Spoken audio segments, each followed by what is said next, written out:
Good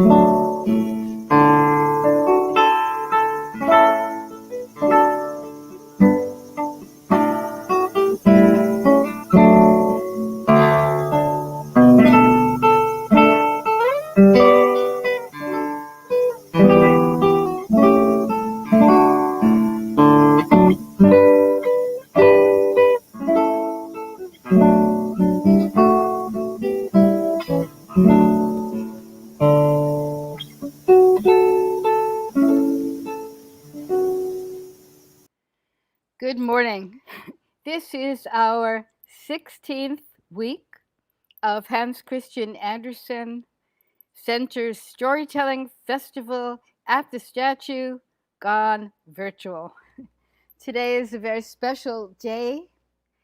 We have 3 New York storytellers actually together, and particularly special because we have a video of our beloved storyteller, Diane Wolkstein. I want to bring Simon up and so that he can tell you a little bit about what you need to know in terms of internet, and then we'll bring our storytellers up, Rita Auerbach and Therese Plair.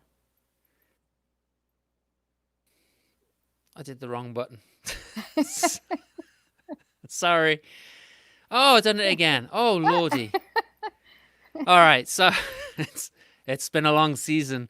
So anyway, what I basically want to make sure that everybody knows is that obviously this is a live broadcast and we are dependent on the internet. We are hoping that everything moves smoothly and that we don't have any problems at all. But if we do lose somebody, don't worry.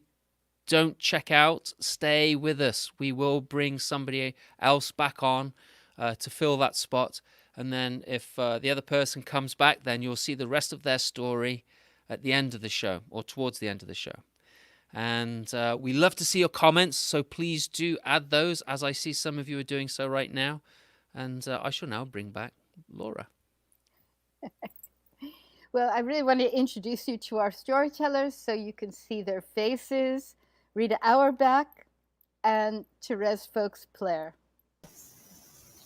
And this is going to be, as it has been every Saturday, and even more so, a fantastic storytelling event. And I have just the joy of introducing Rita Auerbach at First Storytelling. And Rita has done so much for the children of New York and the children throughout the United States with her love of children's books and her beautiful, committed, and heartfelt storytelling. And we're starting today with a very classic story of Hans Christian Andersen that Rita will tell you about afterwards. And we want to dedicate today's storytelling to the memory of Diane Wolkstein. Rita? I want to start by saying that I'm grateful to be telling this story in Diane's memory. I first met Diane when she first came back from Haiti, and I read that she was going to be telling Haitian folk tales. And my husband and I went to hear her. We knew nothing about storytelling, but we were interested in Haiti. And the joy of the telling opened my eyes to storytelling and changed my life. So this is Hans Christian Andersen's The Tinderbox. A soldier was marching down the road on his way home from the war. And as he strode along, he encountered a truly hideous witch. She was so hideous that I can't even describe her. You'll have to imagine her for yourself. "Good evening, soldier," said the witch. "That's a fine sword you carry by your side. I can see that you are every inch a soldier. And now," she said, "now you can have money too, as much money as you will ever need." "Well, thank you," said the soldier, "but how do I get this money?" "Oh, that's easy," said the witch. "You see that large tree over there? That tree is entirely hollow. If you will climb to the top, there is a hole that will allow you to slide down. And when you reach the bottom, you will find yourself in a huge hall, lit by hundreds of burning lights. In front of you, there will be 3 doors. If you enter the first door, you will see a chest with a dog on top with eyes as large as teacups. But don't worry, don't be afraid. I will give you my blue-checked apron. Put it on the floor, put the dog on the apron, and when you open the chest, you will find it full of copper coins. Take as many as you like. But perhaps you prefer silver coins. In that case, go into the second room, and there on top of the chest, you will find a dog with eyes as large as mill wheels. Put that dog on the apron, open the chest, and you will find all the silver coins you can possibly imagine. But perhaps you prefer gold, said the witch. In that case, go into the third room, and there you will find a dog with eyes as large as the round tower of Copenhagen. Put the dog on the apron, and you will find his chest filled with gold coins. Take as many as you want. Well, that's fine, said the soldier, but what do you want out of all this? Surely you want a cut of all this money. Oh, no, said the witch. All I want is an old tinderbox that my grandmother left down in that hall the last time she was there. I will tie a rope around your waist before you climb the tree. And when you're finished, when you've found the tinderbox, just call out to me and I'll haul you up out of the tree. Well, the soldier could hardly wait to get started. He took the apron, the witch tied the rope around his waist. He climbed the tree, and through the hole, he shimmied down to the bottom, where he found himself in the great hall, lit by hundreds of glowing lamps. There in front of him were the 3 doors. He opened the first, and there was the chest with the dog with eyes as large as teacups. Whoa, said the soldier, you're really something. But he remembered what the witch had said. He put the apron down on the ground. He placed the dog on the apron. And when he opened the chest, he saw the amazing number of copper coins, and he filled his pockets. Out of curiosity, he opened the second door. And there on the chest was the dog with eyes as large as mill wheels. He emptied his pockets. He opened the chest, and there were the silver coins. And he filled his pockets and his knapsack with silver. And then he opened the third door, and there was the dog with eyes as large as the round tower of Copenhagen. The dog's eyes were twirling in its head like wheels, but the soldier nervously placed the dog down on the apron, and he filled his pockets, his knapsack, his boots, and his cap with gold coins.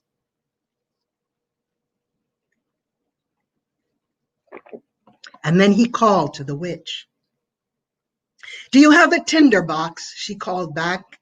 Oh, drat, thought the soldier. He nearly forgot the tinderbox, but he found it. And the witch hauled him up out of the tree. When he was back on the road, the witch said, all right now, hand me my tinderbox. No, said the soldier. First you must tell me why you want this tinderbox. It's none of your business, said the witch. Give it to me, it's mine. Oh no, said the soldier. If you don't tell me why you want this tinderbox, I'm going to take my sword and chop off your head. Well, the witch lunged for the tinderbox, and the soldier drew his sword and chopped off the witch's head. And I have to interrupt here to tell you that this is not my favorite part of the story. But as I was saying, The soldier put the tinderbox in his pocket. He took all of his gold coins and wrapped them in the witch's apron and slung them over his shoulder like a bundle. And he left the witch lying there and headed off toward the city. It was a splendid city. And with all that gold, he was a rich man. He rented the finest rooms in his favorite inn. He bought his finest clothes and his favorite foods. And because he was a rich man, people claimed they wanted to be his friend and tell him about all the wonders of the city. They told him about the cruel king. They told him about the queen and the beautiful princess. No one was allowed to see the princess. She was kept locked up in a copper palace surrounded by high walls and towers, because there had been a prophecy long ago that she would one day marry an ordinary soldier. And the king would have none of that. Well, the soldier had a wonderful time. He rode around the king's gardens in fine coaches. He went to the theater, and to his credit, he gave money to the poor because he remembered what it was like to be poor. But because he spent money every day and there was no money coming in, the time came when the soldier found himself with no more than 2 pennies in his pocket. He had to give up his fine rooms and rent a damp, dark room in a garret high up, so high that his so-called friends said they couldn't be bothered to visit him. There were too many stairs to climb. And one evening, the soldier sat in his dark room. He couldn't even afford a candle for light. But as he sat there, he remembered that there was a stub of a candle in that tinderbox that he had taken from the hollow tree. He found the tinderbox, and he struck it once to light the candle, and no sooner did a spark fly than his door flew open, and there stood the dog with eyes as large as teacups. "What does my master command?" asked the dog. "What on earth?" wondered the soldier. "Is this a magic tinderbox? Can it get me anything I want? I'll give it a try." "Please," he said to the dog, "I need some money." And in a flash, the dog was gone, and in a flash, he was back. And in his mouth, he held a purse filled with copper coins.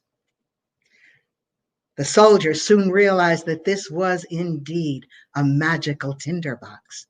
Strike it once, and the dog with the copper coins appeared. Strike it twice, and the dog with the silver coins appeared. Strike it 3 times, and the dog with the gold coins appeared. And now the soldier was rich again. He moved back into the fine inn, and his so-called friends couldn't wait to see him because they were so fond of him. And again, he was able to give money to the poor. But one night, the soldier was sitting in his room when he started to wonder about the princess. Why was it that no one could see her? She was supposed to be really beautiful. Why couldn't he see her? He struck the tinderbox once, and there stood the dog with the teacup eyes. "Please," said the soldier, "I know it's very late, but I would love to see the princess. Perhaps you could bring her here to me, if only for a moment." And in a flash, the dog was gone, and in a flash, he reappeared with the sleeping princess draped over his back. She was so beautiful so beautiful that there was no doubt that she was a real princess. And after the soldier had admired her, he sent the dog to return her to the palace. But the next afternoon, when the king and queen were serving tea, the princess remembered that she had had a strange dream the night before, a dream about a dog and a soldier. Strange dream indeed, thought the queen. And that night, she assigned one of the ladies in waiting to watch the princess's bed. And when the dog appeared to again carry the princess to the soldier, the lady in waiting ran after them. And when she saw where the dog brought the princess, she took a piece of chalk and marked a cross on the door. But when they were returning to the palace, the dog noticed that cross, and he took another piece of chalk and he marked a cross on every door in the city. The next day, the king and his officers were confident that they could find where the princess had been taken. Look, he said, here's a mark. No, said an officer, here's another. And there was another. Every door in the city had been marked, and there was no way they could figure out where the dog had carried the princess. But the queen was a wise woman, too wise to simply spend her days riding around in fancy carriages. The queen took a silk purse and she filled it with finely ground buckwheat flour. And that night, she tied the purse to the princess's back. And with a scissors, she snipped a tiny corner off the purse. So wherever the princess went, she would leave a trail of buckwheat flour.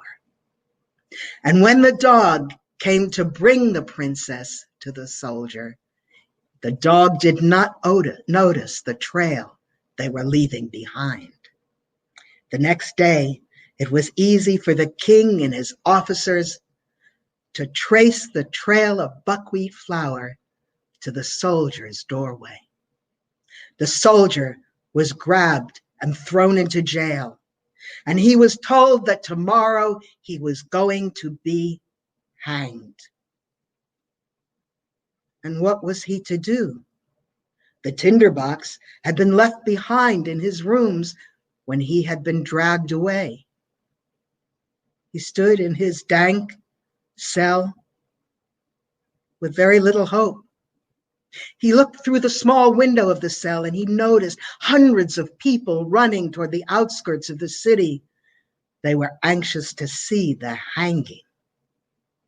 But one young boy ran very close to the window, and the soldier called out to him. Please, he called, I will pay you 4 pennies if you will do as I ask. Well, the boy was anxious to earn the pennies, and he agreed. And as the soldier had requested, the boy went to the soldier's rooms, found the tinderbox, and brought it back to the soldier. Now a high gallows had been built on the edge of town.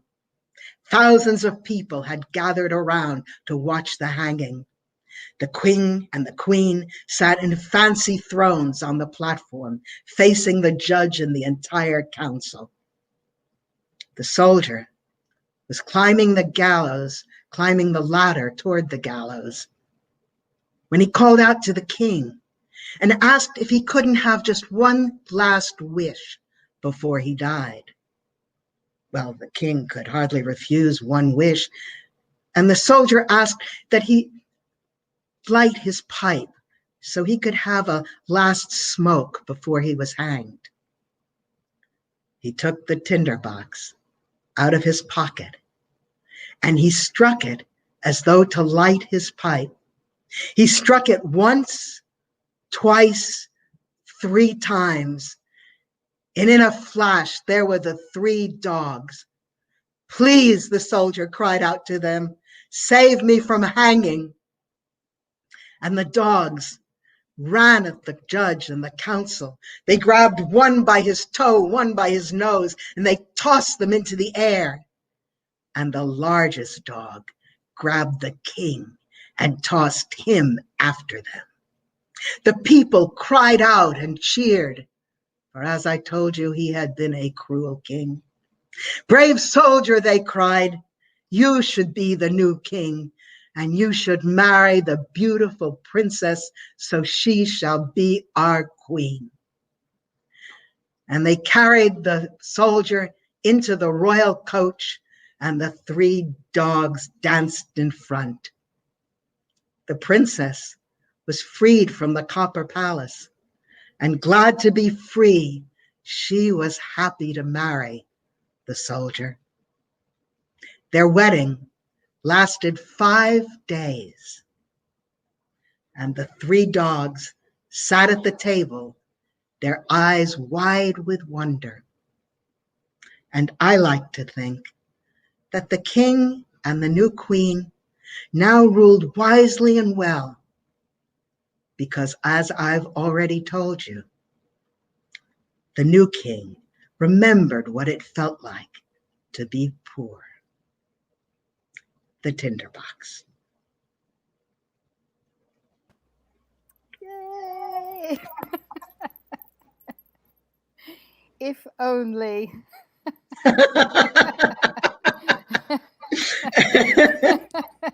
So beautiful, Rita. Thank you. As you can see, we've had so many wonderful responses. And we have a storyteller from Mumbai, India, Usha Ventrakaman, who's going to be with us next week. She says, beautifully narrated. Luann Adams, our New York storyteller, says, exquisite. Melissa Heckler is here, loving it. Val Weiss, lovely.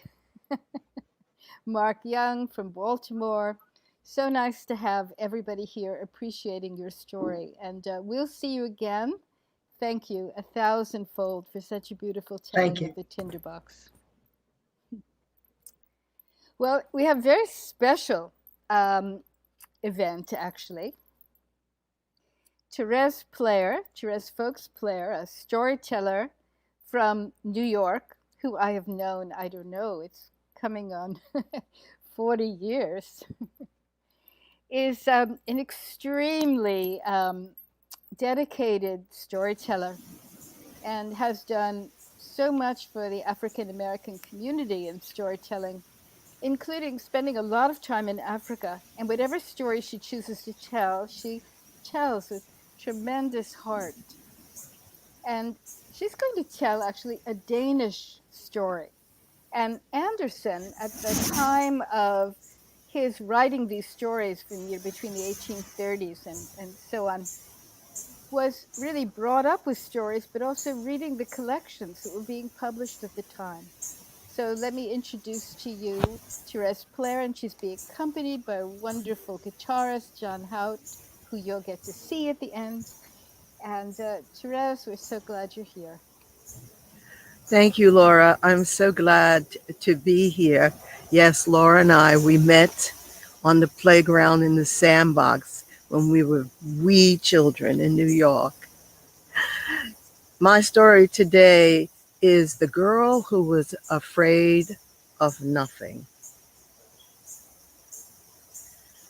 Once, and maybe even today, there lived a poor farmer, his wife, and 8 hungry children, and 1 cow. The cow was big and white. It had splotches of brown, and the children loved mud puddles, so they called the cow Puddles. Oh, they petted the cow. They were fond of Puddles. Puddles loved the children. The children, they chattered, and that cow understood everything the children said, and they chatted day and night. Now, you may not know this, but the nature of a cow is to be very curious and adventuresome. And Puddles was no different. Puddles loved to roam far from home to get a nibble of the sweetest grass. And she was clever enough to always find her way back home.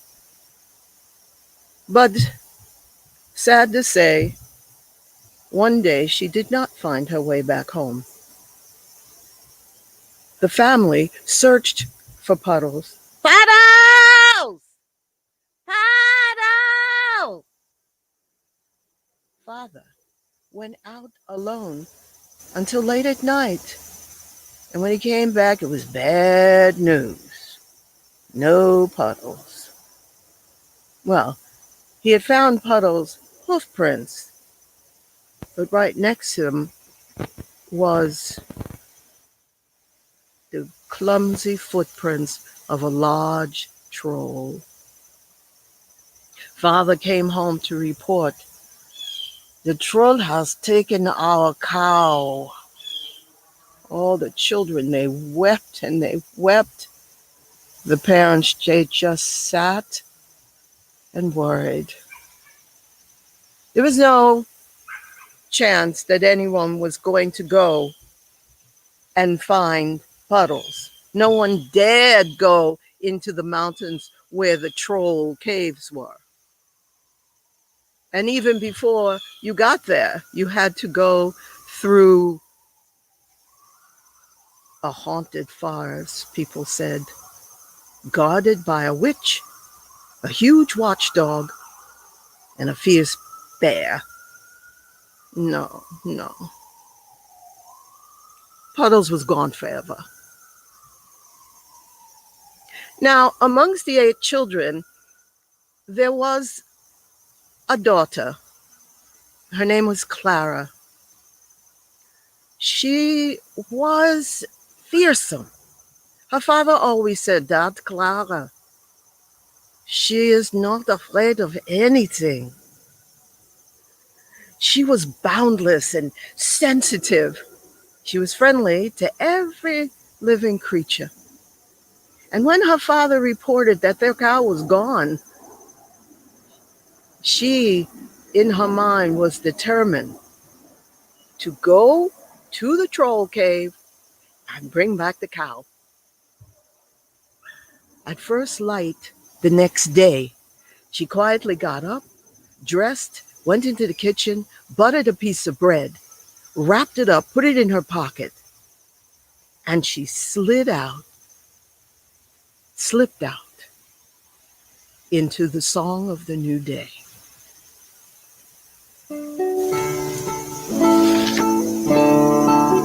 She had to cross streams, a ravine, huge boulders, and fallen trees.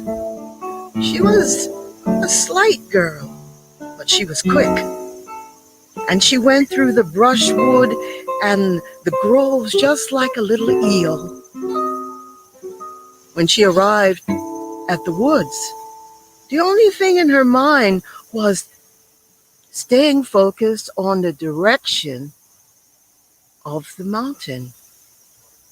She didn't notice that on the cliff right above her head, there was a witch combing a massive amount of hair the color of birch bark. The witch shouted out to her, "Hey, you!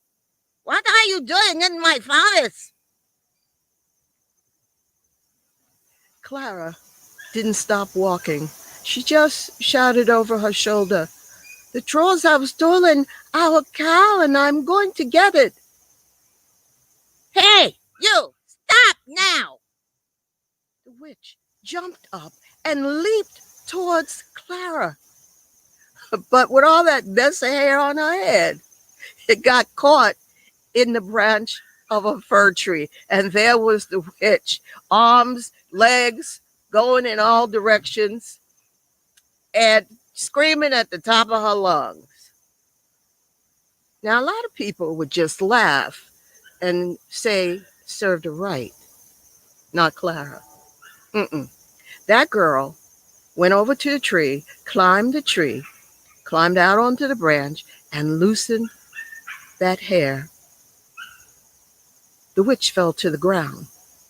Clara climbed down the tree, picked up the witch's comb. The witch was sitting on the ground. Clara said, "Oh, you dear lady. Oh, your hair is so messy now. I will help you."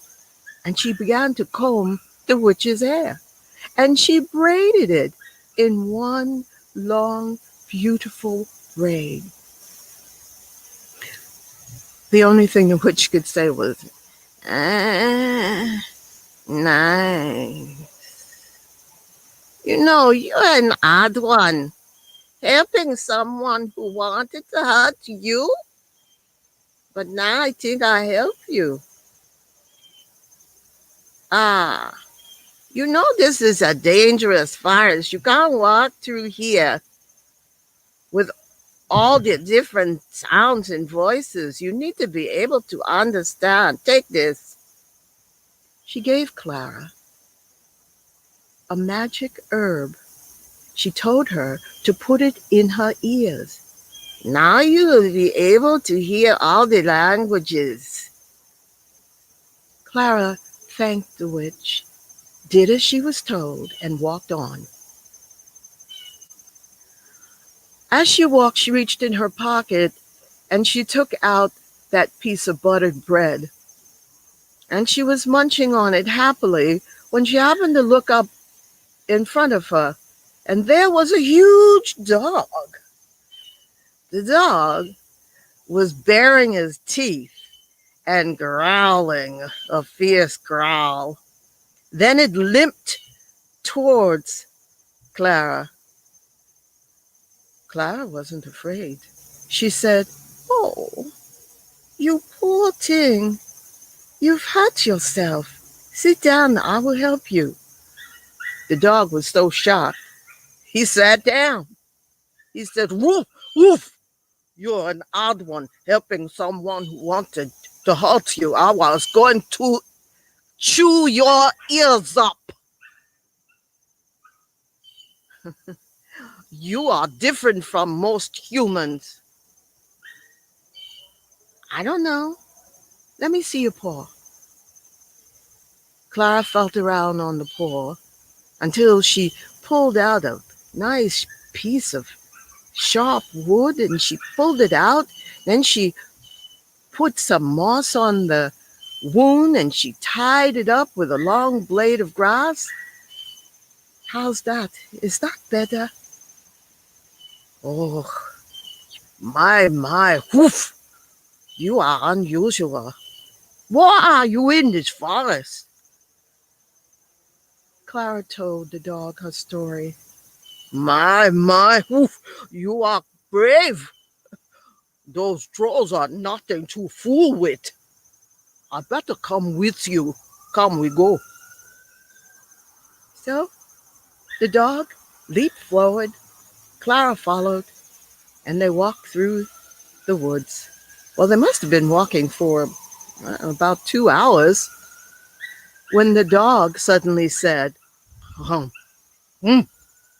bear, we go this way. He likes to attack people and cuddle." "Oh, he looks nice." Clara started walking towards the bear. The bear had been sniffing around looking for berries.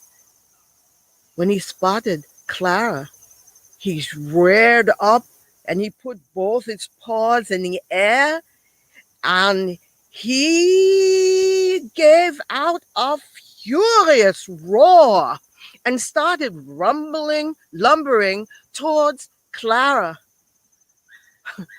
Then something really strange happened and unexpected. The witch jumped down between the bear and Clara, and she screeched at the bear, "She's not like other people. You leave her alone." Well, this just made the bear more angry. He roared again. The witch bent down, picked up a little log and you flung it into the bear's mouth. He couldn't roar and he couldn't bite. Oh, that's a mean thing to do to the old father. Clara looked for a long, thin stick. She climbed fearlessly right up on the bear's chest, and the bear let her. And she poked and she prodded and she poked and she prodded at that piece of wood until she loosened it, and out of the bear's mouth it fell. Well done. I was going to gobble you up, but now I'm your friend forever. Why are you here? Clara said, the trolls have stolen my cow and I am determined to get it back. Well, you're a lot braver than you look. The trolls, they are mean. I better go with you. Come, let's go. I know the way. So, the dog, followed by Clara, followed by the bear lumbering behind, the witch, she went off alone ahead. She wanted to see how this whole adventure was going to turn out. And they walked.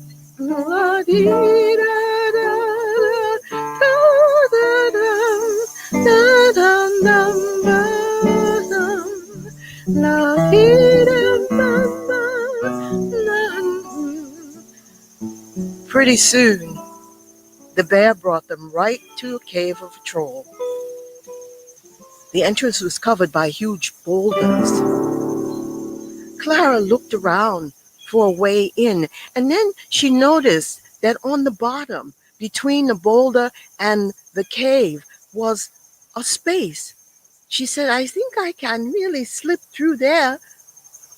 The bear encouraged her.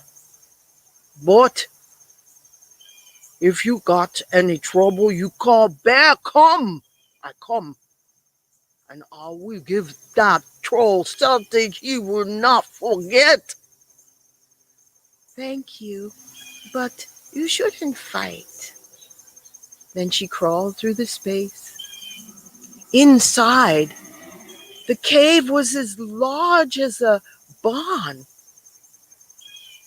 And over on sitting at a table was a troll. Oh, he was one ugly thing. He had a great old big nose, hairy arms, eyes, green and yellow like a cat. He was sucking on a bone.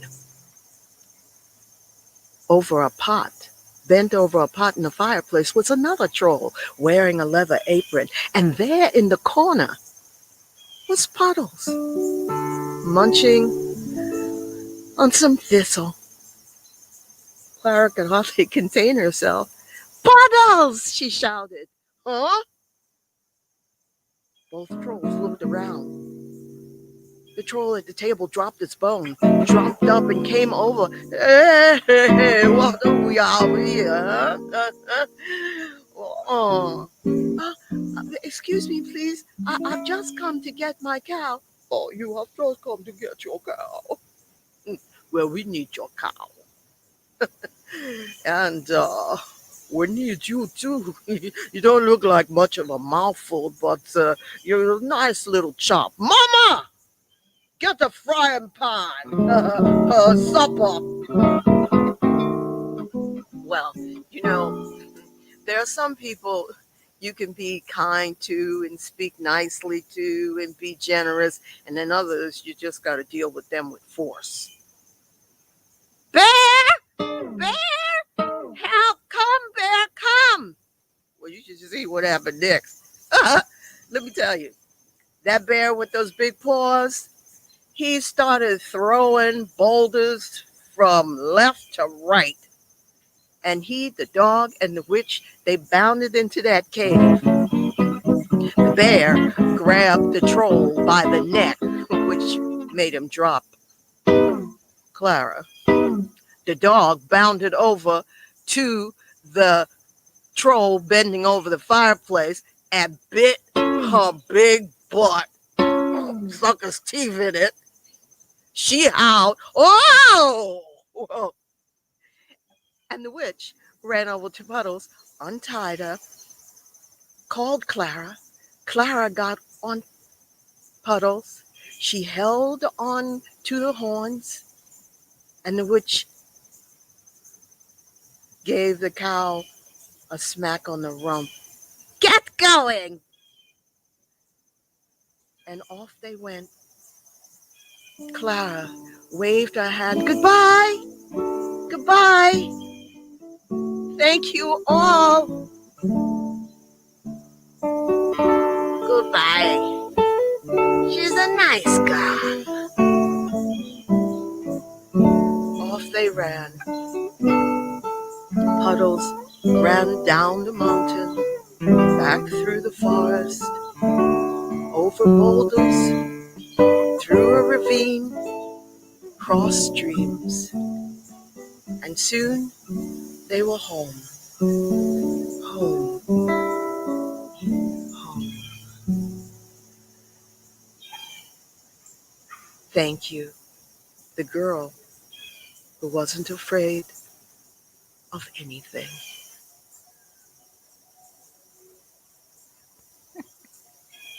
That was great. I mean, you managed to have an entire international cast in this story. So wonderful. Thank you so Thank much. you. And thank you, John, for adding all your good, spicy, lovely music.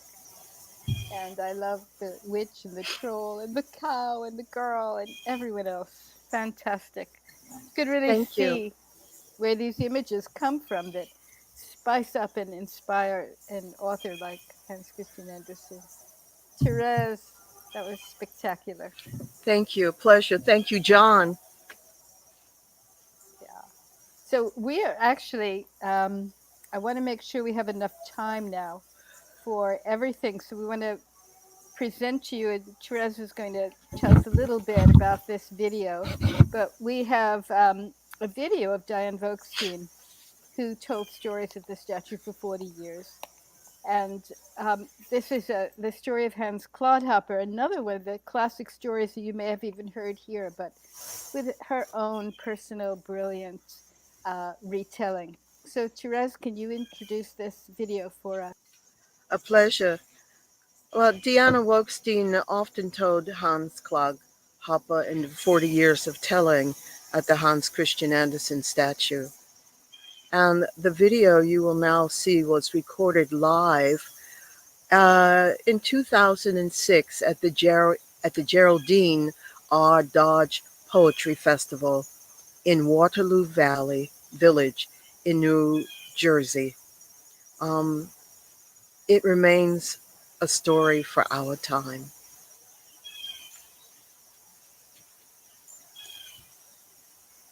The story is written by Hans Christian Andersen.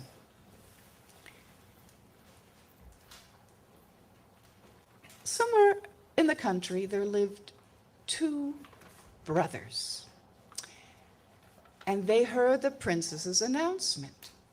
She announced she wanted to marry the man who could speak for himself.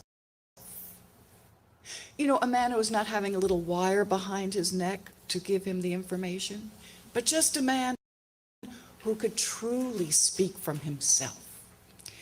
And so they prepared. Now, the first one memorized the dictionary. He thought that would make him able to really be fluent with the princess. And the second one read newspapers so he could discuss affairs of state. He could also embroider suspenders. It took them, well, about a week to do this, and they went down into the courtyard to get on their horses, which the father was giving to them. One was a milky white one was a coal black horse, and before mounting their horses, they asked for some cod liver oil, which they smeared on their lips to make them more glib when they spoke. Okay, so they get on their horses, they're about to take off, and all of a sudden, who appears? The third brother. Did I mention him? No. You see, no one ever talked about him. It was Hans Clodhopper. I mean, he never had anything to say for himself, and he was just, one of those who was somewhere there. No one paid much attention.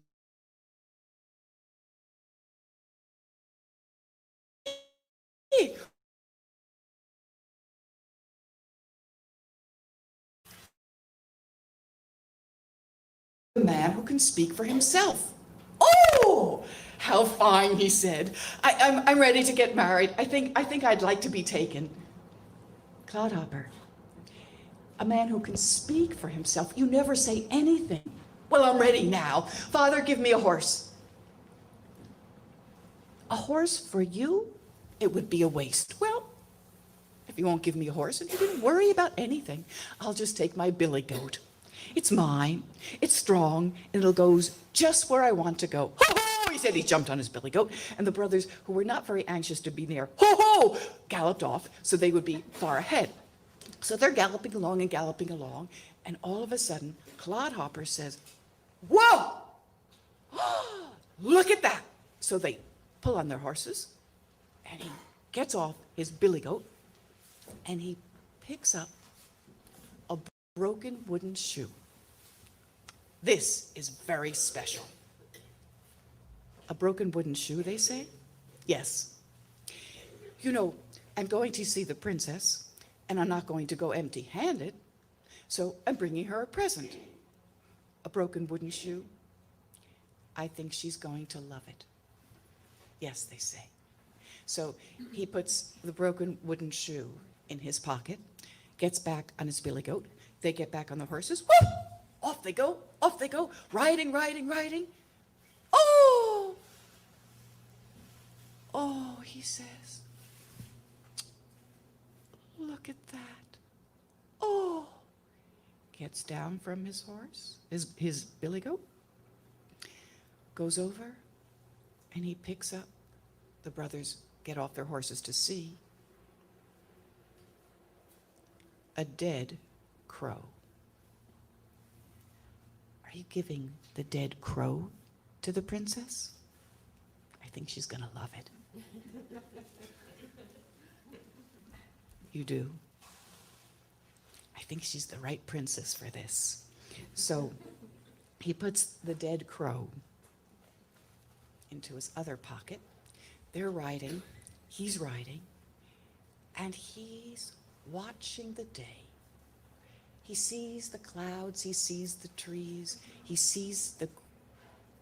Oh, he says, oh, now this is special. Gets off his billy goat, goes down, turns his back to the brothers, and gathers up. What? What, they say? Can't show you. Come on, Clodhopper. What do you have? No, come on. We're your older brothers, you have to. Dirt? Dirt from the road? Yes. It's the finest quality dirt. Can't you see? It just slips right through your finger. You know what dirt is like. You know, all of you. There's all kinds of dirt. There's that thick, yucky thing, and then there's that wonderful dirt. And Hans Clodhopper knew the princess was going to love this wonderful dirt, so he filled both of his back pockets with the finest quality, lovely, dripping, dark dirt. The brothers knew they had to be separate from him. And not only that, they had to memorize their answers, which they wanted to be perfect. So they rode fast and furious. They got to the gate. They were packed in rows of 6 so tightly together they could not move their arms. which was good, because otherwise one of them might have knifed the man in front because he got there earlier. They stood there waiting their turn. The inhabitants of the village were gathered around the palace, looking in the window and watching. And the princess spoke to each suitor and unfortunately said to each one who came in, "No good, scoot." And each one had to scoot. So it was finally the turn of the first brother. You remembered he had memorized the dictionary and forgot it the moment he stepped in. Well, of course, because when he stepped in on the floor and he looked up, he saw there was a mirror, so he was standing upside down. If that wasn't bad enough, it was summer and the stove was on, and he was so hot that all he could say was, even though he had memorized all the perfect answers, "It's awfully hot in here." And the princess said, "Yes, that's because my father's roasting cockerels, little roosters." Now, that's not what he had planned. You see, it's like job interviews. You know, you go and you have an idea of what you're going to say, and they forget to ask you the question that you want them to ask you, which is what all of these stories are about. It's about the unexpected and jumping out of the box. So I say, "Oh," because that wasn't what he planned for. And she said, "No good, scoot." And he had to scoot. So the second brother came in. Second brother comes in. You remember the one who was ready to discuss affairs of state and could embroider suspenders and all those wonderful things. And he says, "It's..." And there in the back are the journalists of the day and a judge. And they're writing down everything that each suitor says just to record it for the records. And they write down D-D, D-D, D-D, D-D, D-D, and she says, "No good, scoot," and he has to scoot. So it's the turn of Hans Clodhopper. He rides into the hall on his billy goat. "I say, it's wonderfully hot in here," because he enjoys what's happening. And she says, "Yes, that's because I am roasting cockerels, little roosters." Oh, what a bit of good luck. I suppose I can get my crow roasted. "Oh, you've brought something for me. How thoughtful of you." "Yes," he says, "but you know, we don't have anything to roast it in." "Oh, that's no trouble at all. I've brought you the most lovely brass cooking pan." And he puts the crow in the cooking pan, and she says, "Well, it looks very splendid, but I don't know where the gravy is." "The gravy? I have the finest quality." And he takes out the finest quality mud and drips it on the gravy. "Splendid," she says. "You are the one I want. You speak for yourself, you think for yourself. We're going to have a great time. We're going to play. It's going to be wonderful to be together. But I am the princess, and you will become the king. And we really do have to be aware of the journalists in the back of the room."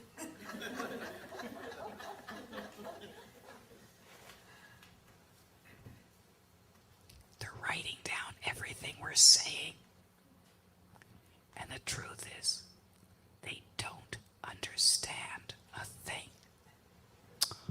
"Oh," he says, "they don't understand. Then let me inform them directly. I think there's a judge standing next to them as well. I have just a little bit left." And he took the remainder of the finest quality mud from his back pocket and threw it whoosh, right into their faces. "Wow," said the princess. "I never would have thought of that, but I'll learn." And so that's how Hans Clodhopper won a throne of his own, a crown of his own, and a kingdom of his own. And whether any of this is true or not, I have no idea, because I read it in the New York Times.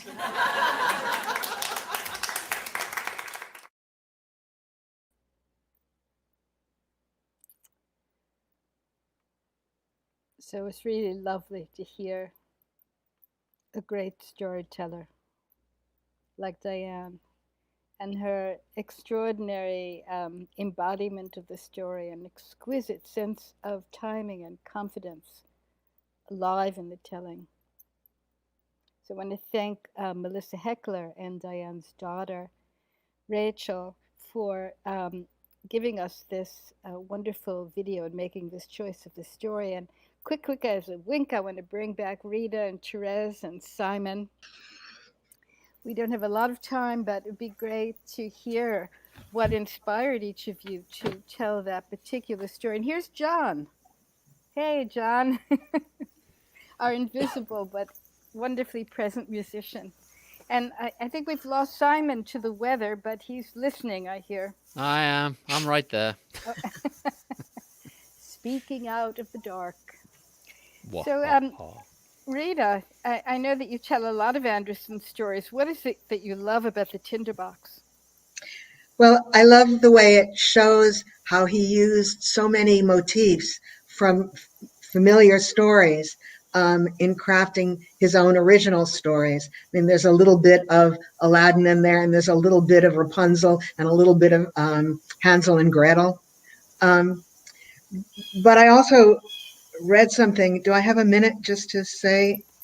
In Maria Tatar's wonderful annotated Hans Christian Andersen book, she quotes a speech that Andersen gave very late in his life, in which he said he felt an affinity with Aladdin because he had started out as a poor young man, and his stories had not only allowed him to become a success, but had also allowed him to enrich the world. And to me, with the Tinderbox, I think a more apt analogy is that his stories were his Tinderbox, because his stories were magical. And they not only enriched him, but they enriched the lives of people who hear them. So except for the part where the soldier kills the witch, I really loved the story. I didn't think she deserved it. The very first story that Andersen wrote when he was a child, which was found by a scholar only about 10 years ago, actually features a tinderbox that Oh, so saves, interesting. yeah, it saves a candle, a tallow candle that has been sort of pushed out and brings it back to life. I just So wanted to interesting. ask, yeah, Therese, before we go, and Therese is going to sing one of the most famous Danish songs to end our beautiful concert today. What inspired you to tell that particular story about the girl who had no fear? Three things. One, I liked it. Uh, two, we're also involved in work for girls, and I just love the fact that the story talks about the power and the focus, um, of a girl and her courage. And I love, I thought of, John Lewis always talking about keeping one's eye on the prize. Mm-hmm. And she certainly, to me, exemplified that. And the other thing is because Diane Wolkstein liked the story, and she heard me tell it at the Scandinavian House, where all of us New York storytellers just love to go and tell and eat a wonderful lunch afterwards. And thank you, Lynn Carter and Diane Frank. I can't forget to say thank you to them. So that's it. She liked the story a lot. And she said it's one of the few stories I've heard that I want to learn myself. So that's why I picked it. Ah, wonderful. Well, our time is almost up, and I don't want to risk not hearing this Danish song. So Therese is going to sing it. John, who you can now actually see, is going to scurry back to his place to accompany her. And maybe, Therese, you could tell us a little bit about this song. And then to all of you, next weekend, which is our next to last Andersen weekend, is featuring two of really very famous Andersen stories, The Snow Queen and Thumbelina by New York State storyteller Jonathan Krock and a great storyteller from India and singer who is with us today, Usha Ventrakaman. So please join us. And then make sure you're there for the very last of the season, in which we're going to have a party and celebrate the ugly duckling, who is not really that ugly. So, Therese, take it away. Thank you. The song is Iskoens Diebe Stille Ro, and it means in the deep, quiet tranquility of the forest. And the lyrics basically say, in the deep, quiet tranquility of the forest, where armies of singers live, where the soul listen many a time to the happy song of the bird, there is an idyllic peace in the loneliness of the forest, and the longings of the heart are silent there. And we can hear the bells of the village and peace and rest announcing evening peace. We hear the bird before it takes a nap, and we hear the frog. And basically, it's a very peaceful and lovely song. And if we only get a chance to do the first verse, I'll be happy. If we don't cut off, we'll keep going. Thank you so much.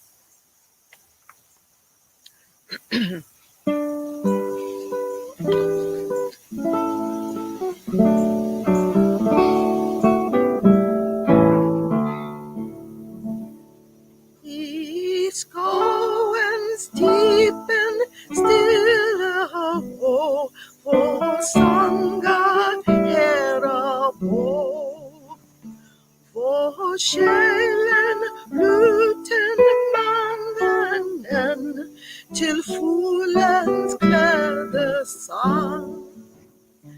Nej, dulish stern frei, is going sin so me. Oh, yatis links no tia er, vår fellow file er.